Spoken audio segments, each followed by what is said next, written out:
Hello again. Today is June 18th, and we're in 1 Kings 19. And this is the story just after Elijah's up on the Mount Carmel and has that confrontation with the priests of Baal, as you remember from yesterday. But now we see almost the exact contrast where he's now going to run from Jezebel. This happens right here at the beginning of the chapter. Now Ahab told Jezebel everything Elijah had done and how he had killed all the prophets with a sword.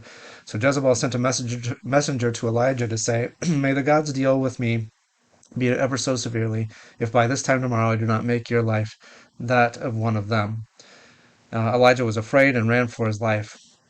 So it's almost very difficult for us to understand how he can be so bold and able to confront the 400 priests of Baal, and then the very next day running away from Jezebel with this empty curse that she gives to him. She knows, or he knows, that there are no other gods besides God, and he has nothing to fear from her, and yet there's an irrational fear that he has here, and he starts to run away. And it's interesting, I think, that God confronts him in a couple of places, and his initial statement to God is, "I have had enough, Lord." He said, "Take my life. I'm no better than my ancestors."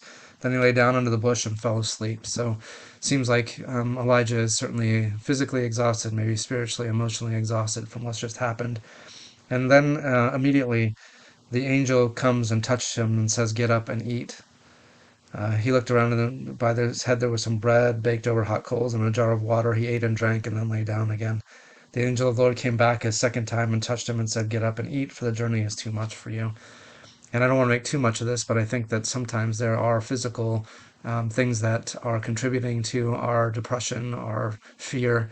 And so sometimes just that rest and eating and getting ourselves taken care of physically can help us to have a better outlook on what's going on spiritually and emotionally with us too.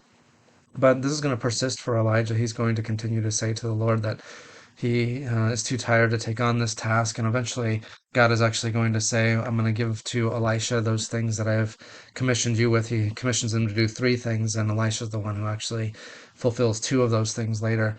And so I think it's interesting also that God sees us as a part of a team, that we are not alone in doing his work. He's told Elijah this a number of times, that there are others who are loyal to him, who are walking in obedience, and he's not the only one. And there's, I think, a bit of spiritual encouragement that comes from having others walk the same path as us, and then experiencing the same difficulties as we do, but also there to help shoulder the burden of the things that the Lord has called us to do. So we certainly want to do everything that God has called us to do, but we also know that oftentimes He brings others along to be of help to us in those things too, and we ought to allow them to help us with that as well. So lots to be taken from that. I think the next story in Acts chapter 12 about Peter being released from prison is a very interesting and entertaining one too. So lots to choose from today. I hope you enjoy this reading today.